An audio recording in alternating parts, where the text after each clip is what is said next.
Hi guys, welcome to the video. In this video, we're going to talk about what's coming and of course, what's coming to you and how it's probably going to affect you and what very practical things you can do not to get contaminated and to get on the good side of it by preparing, and also how you could help your friends in getting prepared, and perhaps even how to come out of the situation better than now. A little bit who is talking. My name is Henri-Philippe, and with my wife, my name is Gares, we've been traveling the world already for 4 years full time, 6 years almost full times, and we've been to over 150 countries together, and we have lived in 15 different countries, including Europe, South America, the Caribbean, North America, Asia. We've been to the Indonesia, to Africa, to Australia. We've been a little bit everywhere.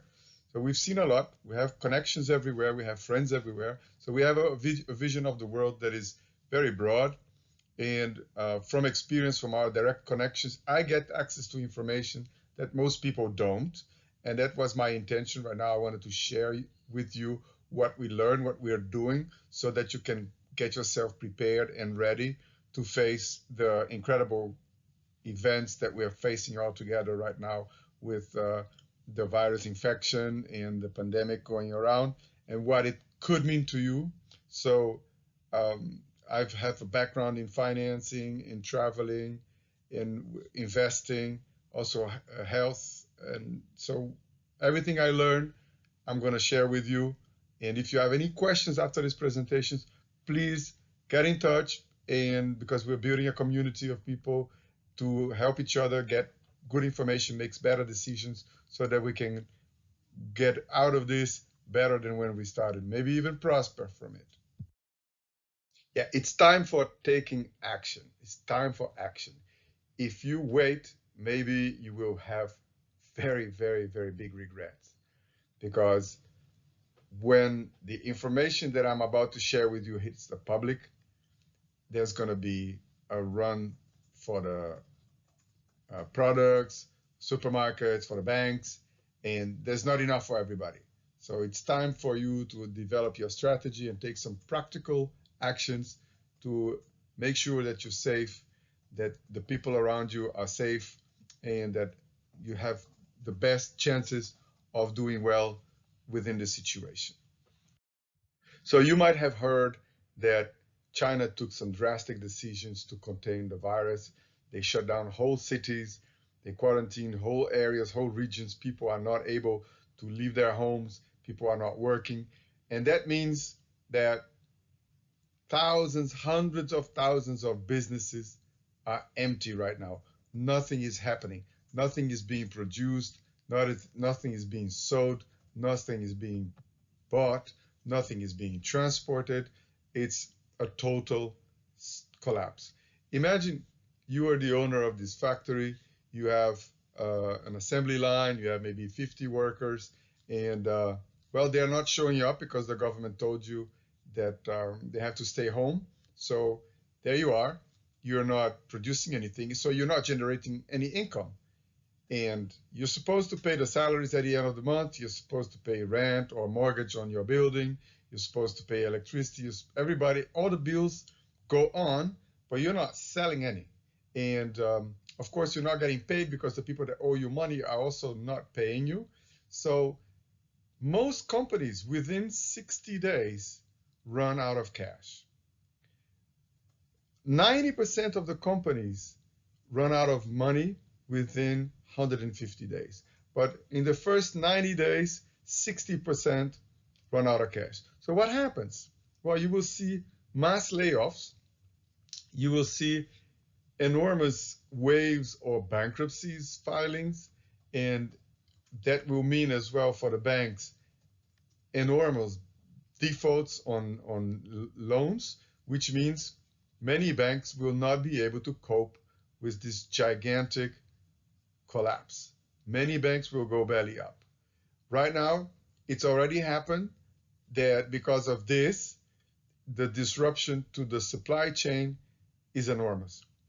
Right now, factories outside China are stopping because they don't get parts to finish their product. Like I was just hearing this week a story about Hyundai in Korea that had to stop producing cars because they didn't receive some cable harnesses from China to connect the radios. So there you go. The whole assembly line stops because the little cable thing is not there. And there could be millions of situations like that.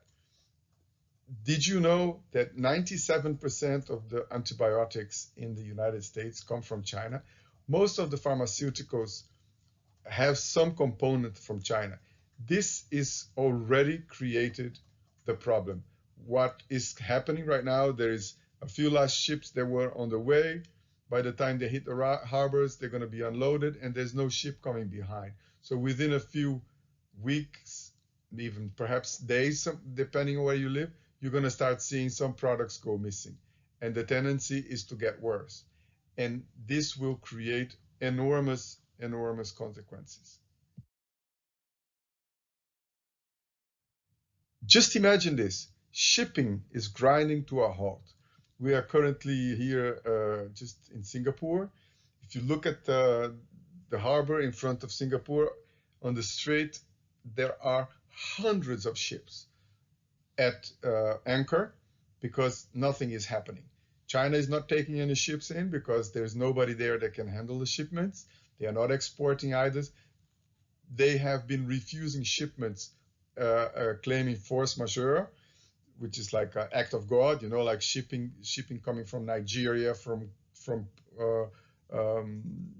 Chile, and other countries sent back. It's going to affect all these countries dramatically, including Australia and many more other countries. But think about it. In the harbors, you have piles of containers, including freezing containers with food that is no longer being handled. So the food is rotting inside the containers. All this stuff is creating enormous chaos, and it's going to take months to put it back together. Supposing that tomorrow everything went back to normal, it won't, because it's going to take a while for it to get back to normal. The factories need to get the shipments in to crank up the factories. But in the meantime, people that worked in the factories, including people, manager levels, died because many people died. So these people need to be replaced. It's a huge, complex problem. And it goes beyond that because it also affects the banking system. I was seeing this article about HSBC, the Hong Kong Shanghai Bank, which is one of the biggest banks in the world. They are on the brink of collapse because, you know, Hong Kong was affected by the trade war with the United States. Then there was all the riot in Hong Kong, and now with the coronavirus, it's been devastating. And if this bank go under, they will take other banks with them because banks have loans with each other. So it's huge. But the shipping right now, you can look it up. You know, the Baltic Dry Index, which is one of the ways they count what is being shipped around, dropped to incredible levels never seen before. It's just stopped. And you will not notice it before you go to the shop and what you normally buy is no longer there. And once it's no longer there, it's going to be a while before it comes back. Supermarkets will go empty. And this is not a theoretical thing. In China, it already happened. And it's been recently happening in northern Italy, in Milan, when the coronavirus outbreak showed up in Italy.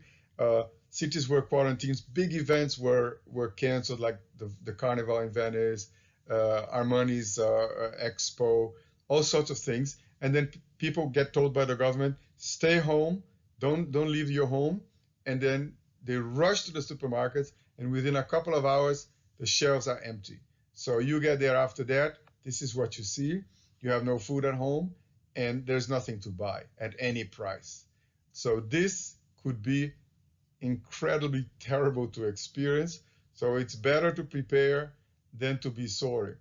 Maybe it won't happen in your city, which I doubt. I believe everybody's going to be affected by it. But if I were you, before the crowds get there, I would go and get some extra stuff to get home. You know, buy some stuff that you use anyway, that is long, that has a long shelf life. You know, pasta, beans, rice, or canned vegetables, stuff that is pickled, all these type of things, lentils, all these type of things that you can store for a long time. That could be instrumental because it could be disruptions for weeks or months even. So from the information I got, this virus has been engineered. It's a bioweapon, and there is no known cure for it. And it's a variation of the SARS virus that is even extremely more potent than the SARS virus. And the SARS virus, people were not able to create vaccines for it. It was not possible because if you put that protein back in your blood system, you get the disease. So you cannot make antibodies. And this one currently, apparently, that's what's happening. So this thing is going to affect us in the long run. There's going to be waves of contaminations, months after months, year after year. It could be 3 to 5 years before we start seeing this thing die out after it has taken away a substantial percentage of the population. And then contamination will be less viable because people will be further apart. But it's going to affect everything. So right now, if you still can go and buy some seeds, stuff that you could grow at home, I would definitely look into it. There are several things that you can, in your balcony, by the window, a little pot here, and then you can get some nice leaves that can provide you some fresh vitamins, some proteins. You adapt to some rice you've been storing, or pasta, or whatever you like, and you are able from home to have some basic stuff. Be discreet about it, because if everybody knows you have salads at home, they come to raid your home. But definitely look into that as a possibility. And remember, if this thing goes on the way it's going right now, it's doubling every day. It's showing everywhere. And maybe your country has not declared yet the contamination, but these people can be up to 24 to 27 days carrying the virus without showing the symptoms. How many people can you contaminate in a month without knowing that you have the virus with you? It's going like a wildfire. It's amazing. And people have the virus and they show no symptoms and suddenly they die. It's just like amazing. That's why right now, be prepared for months, because this is going to change the way we relate to each other. It's going to change the way we live our lives. We're going to start avoiding crowded places. We're going to start avoiding even contacting people physically. Like shake hands, I think it's going to go away. We're going to go the Japanese way. We're going to bow and say hi from a distance. So be discreet about it. Go to the supermarket and start buying stuff that you will be needing for a long time. Okay, you won't see it on TV, you don't see it on the radio, because governments will not announce that the situation is as bad, because they have to control panic. You know, if they say it, we are going to panic. And if we panic, it's going to cause the problem they are trying to avoid. So they're not going to say it. So you most likely will be facing shortages and panic. But if you have food stored, well, you have a chance of survival. Because if it takes a few weeks or months before things get better, you have a base, okay? If you have to cater for yourself for years, you need a base to get started and organized before your own production kicks in.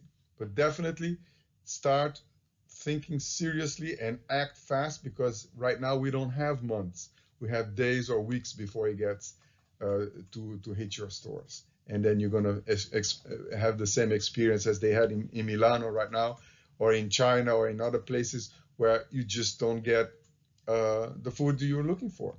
And you will not notice until it happened, because the food is there until there is no more, and then nothing is coming behind. The same is true for medicine. I saw this article recently. 97% of the antibiotics from the United States come from China. I don't know the numbers for Europe, but it's not much better than that, okay? All the pharmaceuticals, some chemical element or something is coming from China, okay? So if you don't have a part of your formula, well, you cannot finish it. It's not finished. So medicine is going to run out. So make sure you have a first aid kit filled up with what you might need in case of a little accident or something, and make sure you have a sufficient supply of prescription medicine, because if you don't have it, you might end up having severe health consequences. So don't underestimate the impact of this. The disruptions are going to go there for months, and it's going to affect millions of people everywhere. Remember, nothing is being shipped. Not many airlines are now collapsing because nobody's willing to fly anymore. Some countries are even shutting borders, so you cannot go from country A to country B. What do you think is going to happen to goods? Okay, there will be disruptions. So remember, think medicine, think first aid, and get prepared. Okay, now we thought about food. How about water? Well, there's two problems here. First of all, we're going to run out of bottled water because there's not going to be bottles. So even if you have water, you don't have containers to put it in and to sell it. Besides, just as a note, bottled water sucks because those plastics, they infuse the water with plastic. So we are drinking plastic and intoxicating ourselves and creating all sorts of other health problems for us. So if you can still get water filtration going on, do that. Water filtration, even if you have a can of a small filter, whatever you can get a hold of, filter the water. And that is also true for shower water, for bath water. Okay, you don't perhaps know it, but your skin is like a sponge. Remember when you put a cream, like either medicine or a beauty cream, or how the skin just soaks it in? What do you think happens with water? So if the water is contaminated, you can get contaminated by your skin as well. So filtration is very important. But water, well, there is different waters out there, okay? And water can be acid or alkaline, depending on what other chemicals are there. Normally tap water, the normal tap water, is neutral because they need it to be neutral, because otherwise it eats up the pipes. So they put it at neutral. The body, as you can see, the ideal pH for the body is 7.365. When the body is slightly alkaline, it performs at best. And I understand that alkaline bodies have an immune system 100 million zillion times more strong than acid bodies. And how do you know if you're acid or alkaline? Well, there's tests for it, but let me give you a hint. Most of the food we eat right now is creating us to be acidic. We eat a lot of sugars, we eat a lot of processed foods, we eat a lot of meats, a lot of dairy products. All these foods are creating that your body is acidic. If your body is acidic, it's paradise for cancer cells that begin already at 5.8. At 3.5, there's no more life. But in that zone, you get cancers, you get all sorts of infections. So keeping your body alkaline is the best strategy for you to have a good health. In a healthy body, disease doesn't show up. I recently read the book from this doctor. It's a Japanese doctor, and he worked in New York and in Japan, and he's an oncologist, and he developed some procedures, the ones that they can go inside you and look up, and he came up with interesting studies because he dealt with hundreds of thousands of people in Asia and in the West, and he saw the differences. And he found out that the enzymes in your body are extremely important to make sure that your health is in good condition. And again, he saw that acidic bodies get all sorts of complications that alkaline bodies don't. And he discovered this machine. It's called Kangen, and it's a Japanese product, and it alkalines the water, makes it a high pH, and then it does other things to the water. But then this machine, when people get water from this machine, they even heal stuff that was supposed not to be healed. Hospitals in Japan are treating diseases by providing this water to people. There are people even treating wounds, psoriasis, all sorts of things, skin problems with this water. It has been receding some types of cancers. This water is fantastic. So Kangen water, look it up. It's a machine, it's a medical device, and it works a little bit like a filter, and it produces water at different levels of alkalinity you choose. And we discovered this machine about 1.5 months ago. We just bought it. And since we've been drinking this water, it's amazing what it does to you. You feel totally different. You feel more present, more alert, more joy, more energy, sleep better. It's amazing. You feel incredible just from water. So if you can, look it up. If you have more questions about it, I can provide you more information on how you can get one of these machines. But this is definitely very important because you're 70% made of water. And if you are putting good water inside, your body will be unstoppable. And you will need your energy, you will need your health to face what is coming up in our direction. Now I want to address another side of the problem. Remember we spoke about supply chain disruption, shipping not happening. Okay, now most of these people, they have borrowed money. I don't know if you have borrowed money, but most people have borrowed money. If you're not receiving a salary, if you're not selling goods, if you're not transporting people in your airline or your shipping company, your cruise ship is broke, if your theme park is not getting visitors, if your hotels is not getting guests, well, you're gonna run out of money and you can't pay your loans. And the end result is there could be a domino effect where the financial system collapses very quickly. And the financial system has been on the brink for years. If you haven't been following the situation, ask me more questions about it. I can provide you more information. But there you go. You go to the ATM machine and the machine is not giving you money. You go to the supermarket, try to pay, and your PIN pass is no longer working. Your credit card is no longer working. So what do? This could be a huge, huge problem. And this is part of the big picture. It's coming, guys. Your bank might be one of those that is not going to be there any longer. So what I've been doing recently and what I recommend you do too, keep some cash. If you can, keep a substantial amount of cash, because when the first disruptions come and the banking system is collapsed and your card doesn't work anymore, people will still have goods in the shops, in some shops, and other people will want it, but they can't pay. If you show up with cash, you might be able to still buy things. So remember, try to have it in smaller denominations, because if you show up with a $100 bill to buy a $20 thing and the guy has no change for you, well, you have an impasse. You could either have to pay $100 for something that is worth $20 or walk away without buying it. So try to have cash in smaller denominations. I don't think cash is going to be used for a long period of time, but in the critical first weeks, people will still accept it and it could get you out of trouble. So always keep some cash. Maybe the situation will be stabilized after a few weeks or a few months, but if you have cash, you can still survive better than if you don't. So if you don't need it, well, you can always spend it. No worries. You're not going to lose it by taking this precaution. But I did it, and I'm confident that it can be handy. Already a couple of times I faced situations where we wanted to pay and we couldn't. So having cash is absolutely a lifesaver.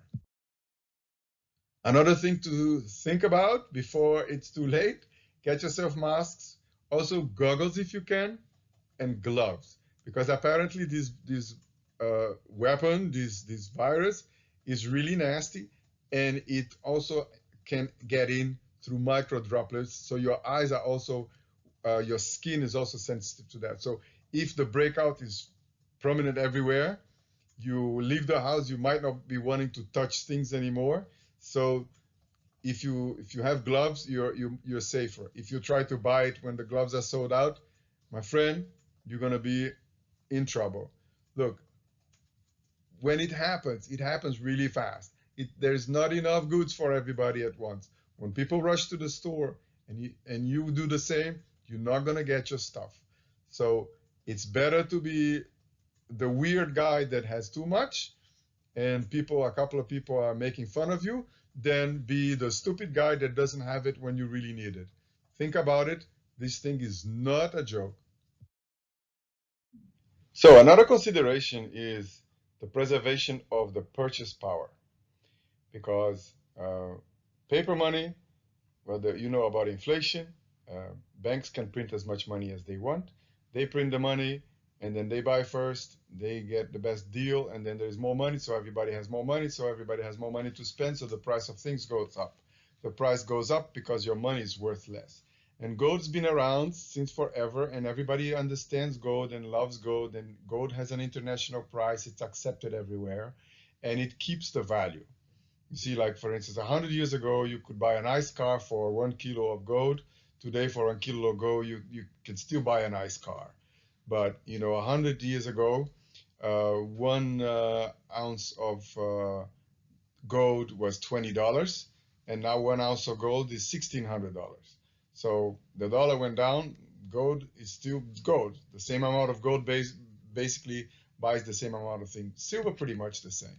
So if you can get hold of some coins or whatever you can, and preserve the value, your purchase value, because money currencies will be affected by it. It's all like a big scheme, and if you can in the future maybe barter a trolley full of supermarket goods for a silver coin. You never know. You can get some guy to repair your roof for a couple of gold coins. You never know. You can still do something, and it will always be valuable. The only problem with gold is like, okay, people can steal it from you, governments can confiscate it from you, and if you want to travel, it's bulky. So we found a solution for that. Manami and I, we found this company in Germany, and we can buy gold, store it online, and we have two ways to actually we can have it shipped to us if we want to. We can have them keep it, or we can get it in the form of cash code. We can have like a prepaid MasterCard, or like a MasterCard thing that you can use and convert it little by little into currency. We can also use it as a cryptocurrency. They have like their own cryptocurrency that is somehow based with gold. So if you want to know more about it, let me know. I can share the information with you.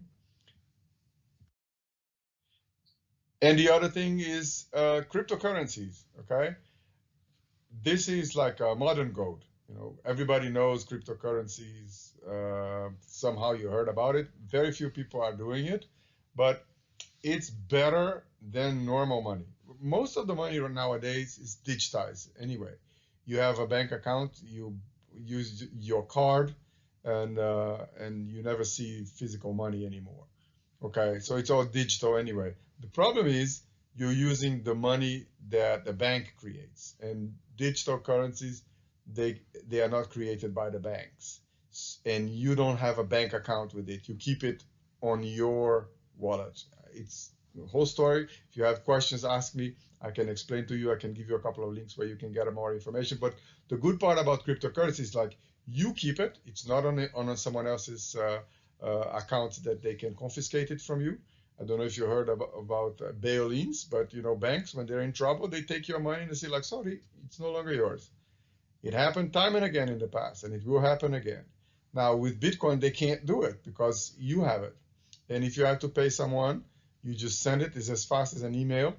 You send whatever fraction is needed, and then you pay someone.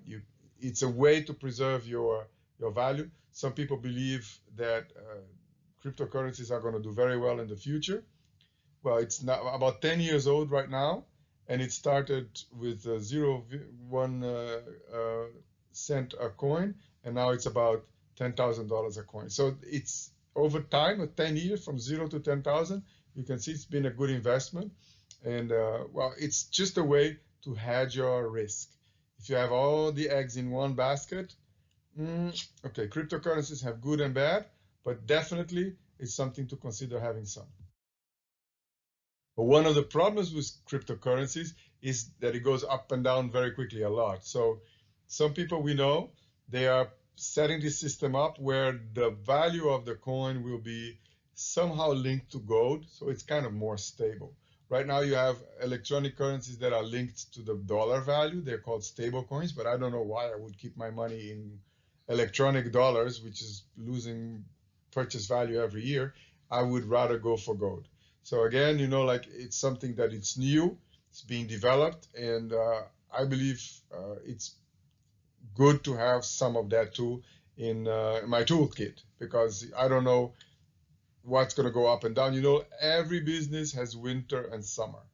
And in an economy, you have some parts of the economy are going into winter, while some others are going into summer. We have that experience right now. We were dealing with primarily tourism and promoting tourism. And now with the virus, tourism is collapsing, but we have a lot of demand for gold and electronics currency. So that part of the business is going up. So you see, you hedge yourself. You have to be prepared for the rainy day. Well, that's about that for the financing part. I wanted to talk about a couple of other things that are important. You see, a couple of years ago, we were still in the Caribbean, and I discovered you can buy those USB lights. So you have like a light bulb, you plug into your power bank, the same that you use to charge your phone, and you have light for a whole night. So if there is blackout, you can still have it. So you could get hold of a solar charger for power banks or lots of batteries, and have some basic lighting at home that can be handy. Store some batteries for the equipment you use the most. It's good to have an extra reserve, and also maybe some fuel, because like maybe there could be that the distribution of fuel is disrupted, and you could still get around if you have some basics. Some people could even consider a generator. It's not feasible in every country, but if you can get a little generator, a silent one, that would be great, because again, if you're making a lot of noise when other people are in the dark, they might want to get your generator from you. And that leads me to this point. The situation can go as bad as people are not getting paid, governments are not getting taxed, the governments collapse. It can be a free-for-all. It happened in the past. You see, the Romans were smart. There's no more Romans anymore. And then every 400 years or so, there is a collapse in China, and there is a new dynasty. The Egyptians disappeared. Like Earth throws us every now and then a curveball. And when society implodes, the responsibility of the individual has to go up to cope with it. So that you cannot call the police anymore. You have to defend yourself. So if you are in a position to get hold of firearms and you don't have any, I highly recommend you look into this, because when someone knows that your pantry is full and they are hungry, they might want to try to steal it from you, and you might be called to defend yourself and your family. It's not a nice prospect. It's just something to consider. And of course, a community. Start thinking of the people that you would like to share this information with, and that you would like to build your safety network, okay? Because you can trade carpentry for a doctor, you can trade tomatoes for chicken, you can trade massage for English lessons, you can trade a bunch of things, okay? If you are in trouble, who would you call? Who would you like to call you that you're willing to help if they are in trouble? A community, you can share the task. I grow tomatoes, you grow oranges. I do the vinegar, you make the coconut oil. There's many things that you can share, and you become stronger and more resilient if you have a community around you. So time to start building your community, and make it a happy place, because like the changes might be massive. It doesn't mean it's going to get worse. It's going to be different, and we're still going to be telling jokes, we're still going to be laughing, you're still going to be making barbecues, and even if it's carrot barbecues, I don't know, but people need each other, and with a community, it makes it fun, it makes it enjoyable, it makes it safe. So let's go for communities. Okay, so let's wrap it up. Thank you for watching this. I hope it helps you somehow. If you find someone that you want to have this discussion with, please share it with them. Don't just post it because my intention is not to make it viral. And my intention is to help people get thinking and acting in a way that is responsible. And I hope it will make your life safer. And if you have any questions, that's how you can get hold of me. I would love to point out other things or comment about things that I said here that you want to know more about. And if you have ideas that you would like to share, please share it. Contact me and I can make another video. God knows, like I just hope you do well and that your friends do well too. See you soon.